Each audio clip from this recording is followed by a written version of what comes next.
गेल्या 2 ते 3 महिन्यांपासून देशभरामध्ये गाजलेल्या लोकसभा निवडणुकीचा अंतिम टप्पा अखेरीस संपत आलाय। उद्या देशभरात जी काही लोकसभा निवडणूक गाजली त्यातल्या 7व्या टप्प्याचं मतदान होतंय। एकूण ही निवडणूक महाराष्ट्रामध्ये कशा प्रकारे गाजली, महाराष्ट्रामध्ये न भूतो न भविष्यती अशा प्रकारची राजकीय परिस्थिती, अशा प्रकारचे पेच प्रसंग महाराष्ट्रात निर्माण झाले होते। जातीगत समीकरण असतील, सामाजिक समीकरण असतील आणि राजकीय परिस्थिती असेल, या सगळ्या पार्श्वभूमीवरती महाराष्ट्रातली निवडणूक ही अत्यंत इंटरेस्टिंग ठरली। भाजपकडनं आणि एकंदर इंडिया आघाडीकडनं महाराष्ट्रावर विशेष लक्ष दिलं गेलं होतं। या सगळ्या बाबतीत बोलण्यासाठी ज्येष्ठ राजकीय विश्लेषक आणि दैनिक पुढारीचे सहयोगी संपादक उदय तानपाटक सर आपल्यासोबत आहेत। सर, 7व्या टप्प्यातलं मतदान आज होतंय। महाराष्ट्राबद्दल आणि एकूण भारताबद्दल तुमचा अंदाज काय? असं आहे की पहिली निवडणूक मला वाटतं अशी असावी की जिच्याबद्दल खूप अंदाज व्यक्त केले जातात, परंतु खरं काय होणार हे अजूनही कोणी सांगू शकत नाही। अगदी कुठल्याही सीटबद्दल महाराष्ट्रातल्या तुम्ही काढा, 28 पैकी 28 कुठली सीट घ्या, कोणी सांगू शकत नाही काय होईल ते। पण एक आहे की आता गेल्या महिना दीड महिन्याचा एका प्रचार झाला, प्रचंड वादळी प्रचार, एक आरोप प्रत्यारोप, अत्यंत घाणेरड्या दर्जाची भाषा, इतक्या खालचा प्रचार कधी याच्यात झालेला नव्हता। आता हा प्रचार करून सगळे नेते आपल्याकडे गेलेले आहेत, थंड हवेच्या ठिकाणी जा, इकडे जा, कोणी लंडनला गेले, कोणी काही शेतावर गेले, ते आता उद्या परत येतील आणि पुन्हा एकदा ते इथे महाराष्ट्राचं सुरू होईल असं मला वाटतं। आणि महाराष्ट्रामध्ये बघाल तर 28 जागा आहेत, 48 पैकी युतीला म्हणजे मला वाटतं 50-50% साधारणपणे असू शकेल असा माझा अंदाज आहे। आता याच्यामध्ये मुंबईमध्ये काय आहे, तर मुंबईमध्ये सुद्धा 3-3 जागा दोन्ही यांना मिळतील असं एक साधारण दिसतंय। पण अंदाजापेक्षाही आता प्रत्यक्ष काय आहे की या प्रचाराची एकूण पातळी, प्रचाराचं एकूण स्वरूप यावेळचं हे पाहिलं तर यावेळी एकतर सोशल मीडिया मोठ्या प्रमाणात होतं। तुम्ही बघा की आपले चॅनल्स असू देत, वृत्तपत्र असू देत, याच्यापेक्षा सोशल मीडियाचा वापर खूप मोठ्या प्रमाणात झाला आणि त्यामुळे मशाल जे चिन्ह आहे उद्धव ठाकरेंना मिळालं ते लगेच महाराष्ट्रात पोहोचेल की नाही अशी एक जी हे होती ती ताबडतोब त्या सोशल मीडियावरून पोहोचली, त्याची किमया आहे। किंवा तुतारीवाला माणूस पवारांच्या याला मिळाला होता, ते सुद्धा ही चिन्ह पोहोचणं लोकांपर्यंत एक मोठं आव्हान जे होते ते यांना मिळालं आणि ते पोहोचवलं गेलं असं मला वाटतं। आता कसं आहे की शिवसेना आणि राष्ट्रवादी पक्ष यांच्यामध्ये फूट पडल्यानंतरची पहिली निवडणूक होती, म्हणजे एकनाथ शिंदे बाहेर पडले, अजित पवार बाहेर पडले आणि ते दोघंही महायुतीबरोबर आले। याच्यानंतरची पहिलीच निवडणूक मोठी ती सामोरे गेलेली आहे, त्यामुळे त्यांचं काय होणार पुढे, त्यांचं काय लोकांना वाटलं याच्याबद्दल हे आता या निवडणुकीत उद्याच्या निकालाने स्पष्ट होणार, परवाच्या जे काय 4 तारखेला होईल त्या। आणि महाराष्ट्राबद्दल म्हणाल तर हे दोन्ही या दोघांबद्दल लोकांच्या मनातलं जे काही म्हणणं आहे तो संताप असेल म्हणा किंवा बाजू घेतली काही असेल, ते मतपेटीत किंवा त्या ह्याच्यामध्ये बटन बंद झालेलं आहे आणि 4 तारखेला ते उघडेल। आता मोदींचं पंतप्रधानांनी या निवडणुकीकरता जे काही महाराष्ट्रात प्रचाराची राळ उठवून दिली की दुप्पट सभा त्यांनी जवळ घेतल्या मागच्या वेळेपेक्षा, 19-20 सभा झाल्या त्यांच्या, एक रॅली झाली मोठी, रोड शो झाला। ह्या सगळ्या ह्याच्यामध्ये भाजपला महाराष्ट्र एक तर किती महत्वाचं आहे हे एक, आणि दुसरं म्हणजे महाराष्ट्राबद्दल काळजी आहे, हे दोन, एक महाराष्ट्राचा निकाल आपल्यापासून लागावा, या दोन गोष्टीवर भाजपला एक चिंता होती। कारण याचं कारण त्यांनाही माहिती होतं की अजित पवारांना बरोबर घेऊन आपला काय फार फायदा होईल असं वाटत नाही, हे शेवटच्या टप्प्यात लक्षात आलं होतं। किंवा एकनाथ शिंदे जरी बरोबर आले असले तरी मतदार जो आहे किंवा जो शिवसैनिक जो असेल खालच्या ग्राउंड लेवलचा, तो आलाय का नाही यांच्याबरोबर, याची कसोटी या निकालात, या निवडणुकीत लागणार आहे। आणि त्यामुळे ही निवडणूक जशी उद्धव ठाकरेंसाठी अत्यंत महत्वाची आहे, तशी एकनाथ शिंदेंचं अस्तित्व किंवा अजित पवारांचं जे काही म्हणणं होतं ते त्याचं सिद्ध करणारं ही एक निवडणूक असेल। दुसरी गोष्ट, घराणेशाहीच्या मुद्द्यावर, म्हणजे एक शिवसेना ही ठाकरे फॅमिली चालवते किंवा राष्ट्रवादी पक्ष हा त्यांचा पवार फॅमिली चालवते, फॅमिलीच्या बाहेरचा मी असल्यामुळे मला हे मिळालं नाही असं अजित पवार म्हणून बाहेर पडले।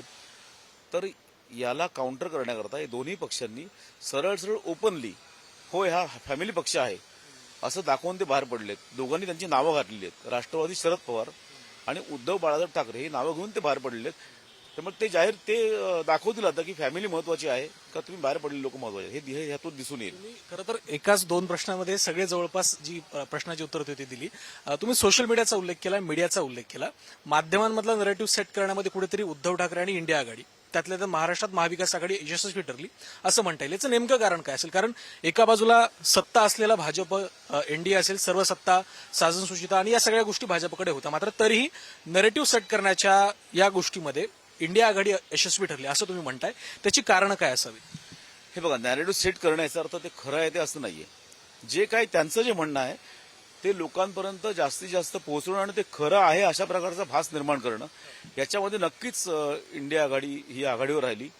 याचं कारण असं आहे की एकतर त्यांनी मागच्या निवडणुकीत ज्या गोष्टी त्यांना जमल्या नव्हत्या, सोशल मीडियाचा वापर जो भाजपने मोठ्या प्रमाणात केला होता तो यावेळी त्यांनी केला, आणि आक्रमकपणे आरोप करणं ही दुसरी गोष्ट त्यांनी यावेळी अवलंबली, आणि ती त्यांना यावेळी मला वाटतं की थोडंसं त्यांना साध्य झालेलं दिसते. ती आता नॅरेटिव्ह म्हणजे काय, तर आता ही आम्हीच आता येणार आणि भाजपचं पूर्ण पानिपत झालेलं आहे, हा एक नॅरेटिव्ह त्यांनी सेट केलेला आहे. म्हणजे उद्या समजा लोकांनी मतं खरोखर मोदी म्हणून जर दिलेली असतील इकडे, आणि जर उलटा आत्ता जो निकाल आहे तो जर आहे तसाच लागला, तर पुन्हा हे आमचं हे बटन ह्याच्यामध्ये मशीनमध्ये काही प्रॉब्लेम आहे, ईव्हीएमचा प्रॉब्लेम आहे, ईव्हीएम हॅक केलेलं आहे, अशी पुन्हा आरडाओरडी करायला हे मोकळे असतील, हेही त्यांनी वाव ठेवलेलं आहे पूर्णपणे. त्यांनी ते केलेलंच आहे. त्यांनी आधीपासून हा नॅरेटिव्ह त्यांनी सेट केला. भाजपनी केलेलं नाही. भाजपनी रादर याला कुठल्याही प्रकारचं काउंटर आक्रमकपणा दाखवलेलं नाही असं माझं मत आहे. आणि देवेंद्र फडणवीस आणि यांच्यावर ज्या पद्धतीने यावेळी अटॅक झाला, पर्सनल अटॅक त्यांच्या शरीरावरून, याच्यावरून, आणि त्यांना आणि इकडून ज्या पद्धतीने आरोप प्रत्यारोप झाले, तर ते व्हायला नको होते. कारण हे सगळे नेते नंतर एकत्र असतात. तुम्ही बघा, लग्न समारंभात गेले की एक महिना मिठ्या मारतात, कुठेही तुम्ही दिसतं तुम्हाला ते, आणि खाली जे कार्यकर्ते असतात ते समोर पारावर बसून जे काही हे करतात ते एकमेकांची आई बहीण काढून तिथे ज्या पद्धतीने करतात, तर ते आता या निवडणुकीनंतर थांबावं. निकालानंतर जे काय ते परत पूर्वी लोकांनी वागावं, मैत्री जे समाजामधलं एक कायम ठेवावं, सौहार्द कायम ठेवावं, असं एक एवढं आव्हान आपण करू शकतो याच्यामध्ये. दोन मुद्दे. तुम्ही सुरुवातीला म्हणालात की अजित पवार आणि एकनाथ शिंदेना सोबत घेऊन किती फायदा झाला हे भाजपला शेवटच्या टप्प्यात समजलं होतं. नेमकं काय घडलं असावं की एकनाथ शिंदेना शिवसेनेचे बहुतांश आमदार उद्धव ठाकरेंना सोडून एकनाथ शिंदेसोबत आले. राष्ट्रवादीमध्ये सुद्धा तशाच प्रकारची स्थिती होती की एक तृतीयांश म्हणजे जवळपास बहुतांश आमदार हे अजित पवारांकडे आले. असं असून सुद्धा, पक्षसोबत असून सुद्धा जनतेनं प्रतिसाद दिला नाही, अशा प्रकारचा जर आपण एक यातून निष्कर्ष काढला तर त्याचं कारण काय असावं? जनतेनं यांना पाठिंबा का दिला नाही? प्रतिसाद दिला नाही असं आत्ता म्हणता येणार नाही. आपण अजून ते मतपेटी उघडायची आहे, ती मतं जे काही निकाल लागायचा आहे, हा आपण एक अंदाज व्यक्त केलेला आहे की काय साधारण लोकांना वाटते, की लोकांना खरोखर आलेत का, तर मला वाटत नाही की आलेले असावेत. त्याचं कारण लोकांना त्यांची म्हणणं पटलेलं नाहीये. एक वेळ एकनाथ शिंदेबद्दल लोकांना चाललं असं की ठीक आहे, तुम्ही एकनाथ शिंदे आले कारण त्यांनी त्यांच्या पक्षाबद्दलची मतं मांडली, लोकांना पटली असतील. अजित पवारांना घेऊन यांनी काय साध्य केलंय मला अजूनही कळत नाही. अजित पवारांची जागा जेमतेम 2 किंवा 3 येतील त्याच्यामध्ये, पण त्यांचा ना जातीसाठी म्हणून फायदा आला, मराठा म्हणून काय फायदा आलेला आहे ना, मला वाटत नाही की त्यांना इतरही गोष्टीचा काही भाजपला फायदा आला असेल. उलट ज्या अजित पवारांवर तुम्ही वाटेल तसे आरोप केले होते, किंवा ज्या पवारांवर तुम्ही आरोप केले, त्यांच्याच घरातला माणूस तुम्ही परत घेतला इकडे, आणि तेच लोक परत इकडे येणार असतील, तर भाजपचे लोक पण नाराज झाले होते. संघ सुद्धा नाराज होता, दिसत होतं, कळत. अनेक ठिकाणी संघाच्या लोकांनी काम केलं नाही भाजपच्या उमेदवारांचं सुद्धा, किंवा यांच्या उमेदवारांचं, अजित पवारांच्या उमेदवार, कारण त्यांना पटलेलं नाही, दिसतं ते पचनी पडत नाहीये. तर असा तो त्यातला भाग असणार तो.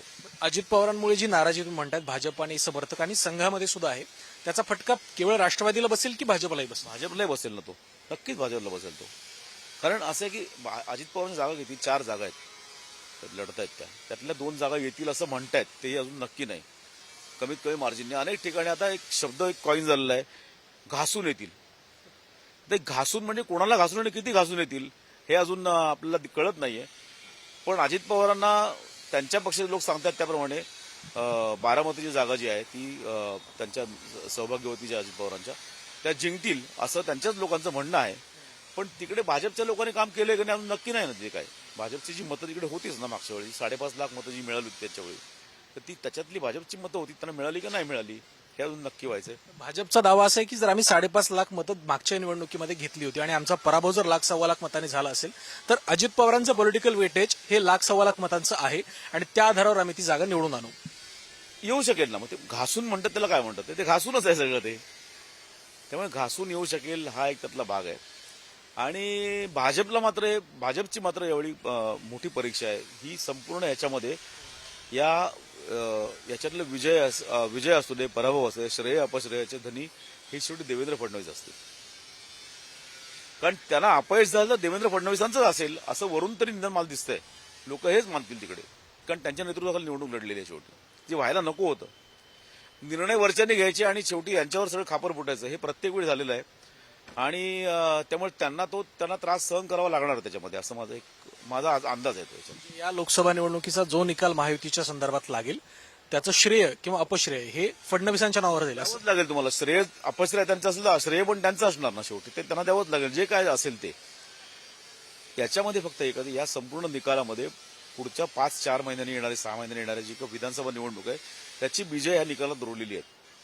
प्रत्येक ठिकाणी तिथले जे आमदार आहेत त्यांनी आपल्या पुढच्या करिअरच्या दृष्टीने काय होईल असं हे लक्षात ठेवून काम केलेलं आहे त्या उमेदवारांचं. तर त्याचाही परिणाम या निवडणुकीच्या निकालावर दिसून येईल असं मला वाटतं. ही जी फोडाफोडी मागच्या 2-2.5 वर्षामध्ये झाली, आधी शिंदेसेना, जसं तुम्ही म्हणाल की शिंदेसेना एक प्रकारे लॉजिकली लोकांना पटू शकत होतं की ज्या प्रकारची पक्षीय भूमिका, वैचारिक भूमिका घडली. मात्र अजित पवारांच्या बाबतीत जो काही प्रकार घडला की सत्तेच्या प्रवाहाच्या दिशेनं अजित पवारांनी येणं पसंत केलं, ते केवळ राष्ट्रवादीपुरतं मर्यादित होतं की लोकांनाही ते अपील झालेलं नाहीये? नाही, तुम्हालाही सांगतो, राष्ट्रवादी हा जो पक्ष आहे ना हा सत्तेसाठीच तयार झालेला पक्ष आहे. यांना सत्तेशिवाय त्यांचा जीव गुदमरतो. यांचे सगळे आमदारांचे सगळे पवारांपासून सगळे आहेत प्रत्येक वेळी सत्तेच्या बाजूने राहिलेले आहेत. त्यांना सत्ता पाहिजे, सत्ता नसेल तर गुदमरतात. त्यामुळे आता पुढच्या आणखीन 5 वर्ष सत्तेशिवाय काढायची हे त्यांना पचनीच पडत नव्हतं. काही करून सत्तेच्या वळचढीने जावं लागतं. म्हणून तर अजित पवारांनी मधल्या काळात जो त्याला पहाटेचा म्हणून शपथविधी म्हणतो, तो पहाटेचा नाही, तो सकाळचा आहे, पण तो शपथविधी म्हणतो तो असेल किंवा अन्य कुठल्या असतील सत्तेशिवाय राहू शकत नाहीत. वेरॅज एकनाथ शिंदेचा पक्ष म्हणजे शिवसेना आहे ही विरोधात राहिलेली आहे अनेकदा. त्यांना सवय आहे ती, त्यांच्या लोकांना सवय आहे, असं नाही पण सत्तेची हवा लागली की शेवटी त्यांना ती ऊब असते ती हवीशी वाटते प्रत्येकाला. अजित पवार सत्तेकरताच आले, इकडे सत्तेत राहण्याकरता आले. त्यांचे आमदार सत्ता नसेल तर त्यांच्याकडून निघून जातील हे तर नक्कीच आहे.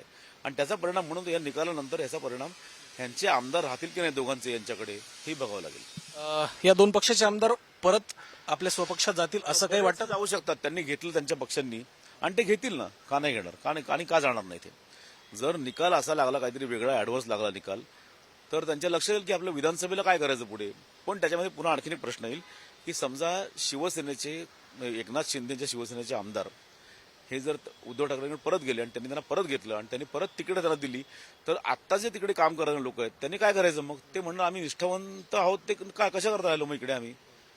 तो एक कॉन्फ्लिक्ट होईल. म्हणजे हा विचार त्यांना करावा लागेल परत घेताना सुद्धा. दोन्ही पक्षांना घ्यावा लागेल, पवारांच्या पक्षाला पण घ्यावा लागेल आणि यांनाही घ्यावं लागेल. तुम्ही आता म्हणालात की ही निवडणूक देवेंद्र फडणवीसांच्या चेहऱ्यावर, त्यांच्या नेतृत्वात लढवली गेली.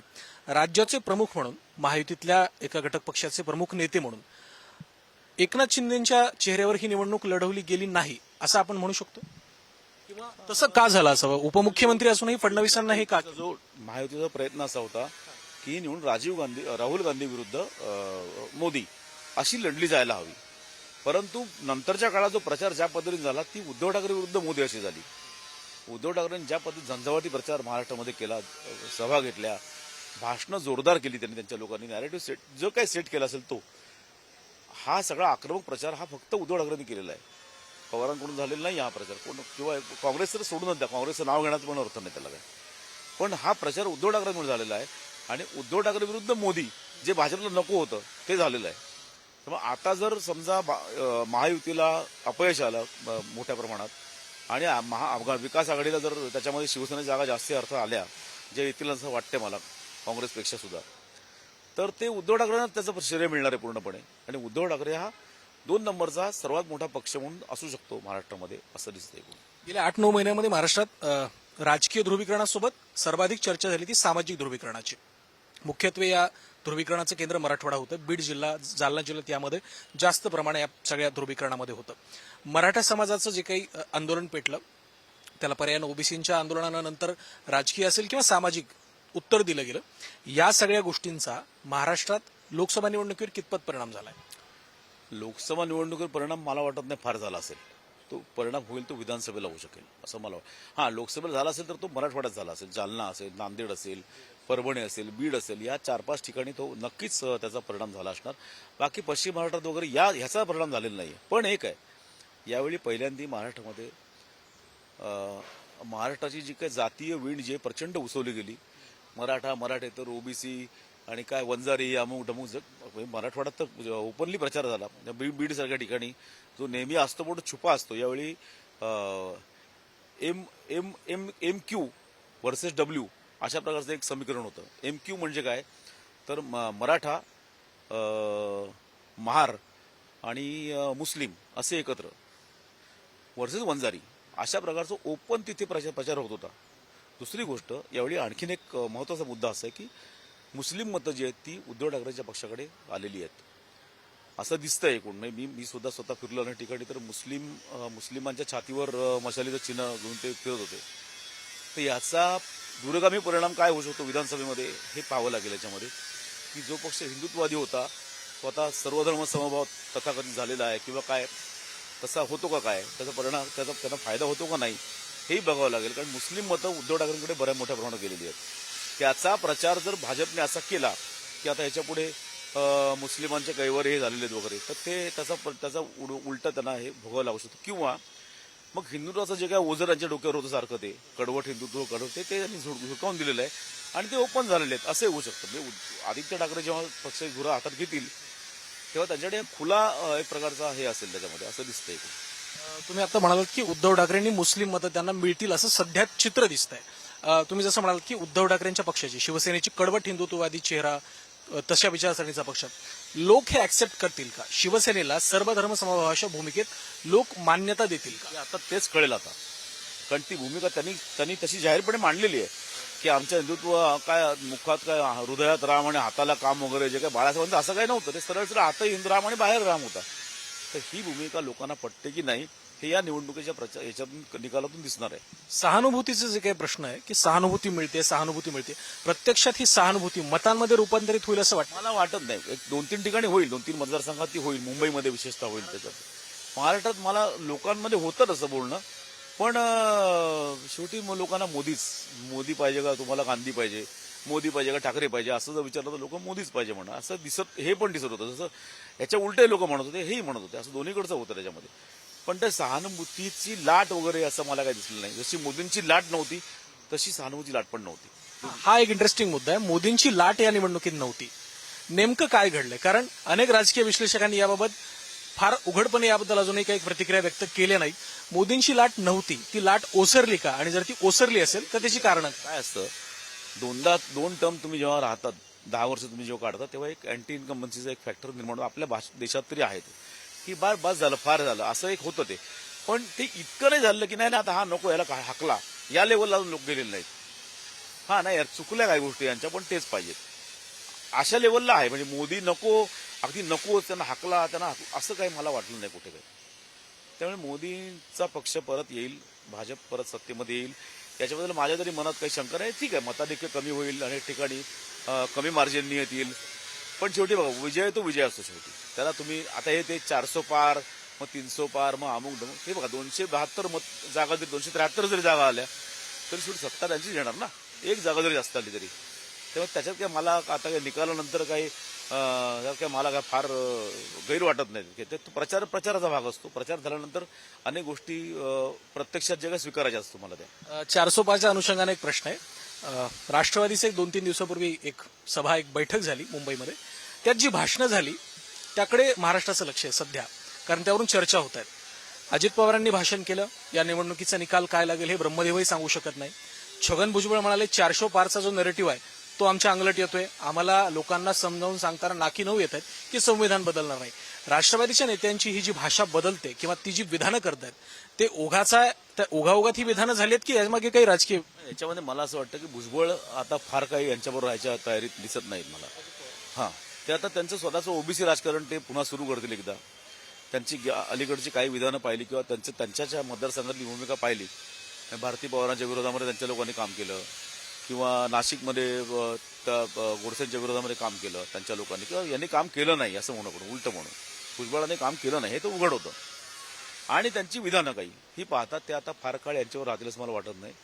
आणि एकूणच सध्याचं राजकारण पाहता ते काँग्रेसमध्ये जाणार नाहीत. ते जातील तर शिवसेनेत परत जाऊ शकतात, सगळी परत जाऊ शकतात भुजबळ, असं एकूण मला तरी स्वतःला वाटतं. पण त्यांच्याकडे आता मोठा नेता कोणी नाहीये ज्याला महाराष्ट्रव्यापी हे आहे. आणि भाजपनी ओबीसीचं राजकारण सुरू केलं, त्याला काउंटर करण्याकरता भुजबळांचा वापर हा शिवसेना करू शकते. अशा प्रकारचं एक होऊ शकतं माहिती राजकारणात. भाजप भुजबळ पुन्हा एकदा शिवसेनेत जातील असं मला वाटतंय. पण त्यांना दुसरा कुठला पक्ष नाही आहे इथून बाहेर पडायचं असेल तर. कारण अजित पवारांची त्यांचं काय फार जमत नव्हतं कधीच, आणि आता याच्यापुढे जमेल असं वाटत नाही. त्यामुळे ते अजित पवारांवर राहणार नाहीत. भाजपकडे यायचा प्रश्न नाही. काँग्रेसची अवस्था पाहिली तर ती काँग्रेसकडे जाते नाही. पवारांबरोबर जायची शक्यता मला तरी वाटत नाही. ते गेले तर ते शिवसेनेत परत जातील. कारण आता शिवसेनेला अशा नेत्याची गरज आहे की ज्याला राज्यव्यापी देशव्यापी कोणतरी ओळख आहे, काहीतरी हे आहे. आणि जातीचं राजकारण सध्याचं महाराष्ट्राला पाहिलं तर ते भुजबळ त्यांना सोयीचे वाटू शकतात असं मला दिसतं एकूण. शेवटचे दोन प्रश्न. महाराष्ट्रामध्ये साधारणपणे भाजपनं ज्या प्रकारची निवडणूक यंत्रणा राबवली, आपण पूर्वीही या संदर्भात बोललो होतो. भाजपचं खरं तर एक नेटवर्क आहे. बूथ यंत्रणा असतील, बूथ कमिट्या असतील, पन्ना प्रमुख असेल, विधानसभा प्रमुख असेल, या सगळ्याच गोष्टी त्यांनी अत्यंत चांगल्या पद्धतीने राबवल्या असं त्यांचं म्हणणं आहे. परंतु मतदानाची टक्केवारी किंवा ओव्हरऑल भाजपला अपेक्षित असा परफॉर्मन्स मतदानाच्या स्वरूपामध्ये झाला नाही असं भाजपचे नेते खासगीत अगदी जाहीरपणे सांगतात. या गोष्टीचा भाजपच्या संभाव्य राजकारणावर किंवा येत्या काही दिवसांमध्ये या गोष्टीचं पडसाद भाजपमध्ये उमटू शकतात असं वाटतं तुम्हाला? हा, याचा कारण पुढच्या विधानसभेच्या जे काही निवडणुका होतील त्याच्यावर सगळ्यावर ह्या सगळ्याचा परिणाम होईल. कोणी किती कसा प्रचार केला, कोणी काय केलं. पन्ना प्रमुख ही जी संकल्पना खूप चांगली होती खरं म्हणजे. आणि दुसरं म्हणजे महाविजय नावाची एक संकल्पना फडणवीसांनी मांडली होती. ती महिनाभर आधी ती गुंडाळली गेली असं मला वाटतं. ती कोणी गुंडाळली, का गुंडाळली, फडणवीसांना काय त्याचं श्रेय मिळू नये कोणी काय केलं का आतल्या पक्षामध्ये, ही एक शंका आपण घेऊ शकतो. ती मोहीमच गुंडाळली गेली. पन्ना प्रमुख सुद्धा नंतर ते फार काही कुठे काही त्याचं हे झालं नाही. जे पन्ना प्रमुख अत्यंत महत्वाचे होते, खूप चांगली स्कीम होती ती. त्यामुळे फडणवीसांना याचं श्रेय मिळू नये, फडणवीसांना याच्याकरता भाजप म्हणून कोणी काय प्रयत्न केले का याचंही बघावं लागेल. म्हणजे काय ते भाजपमध्ये फडणवीसांना श्रेय मिळू नये यासाठी अजूनही एक गट कार्यरत आहे असं म्हणतात ना. आता ते भाजपमध्ये 2 गट आहेत, हे लपून राहिलेलं नाहीये. 2 गट आहेतच त्याच्यामध्ये.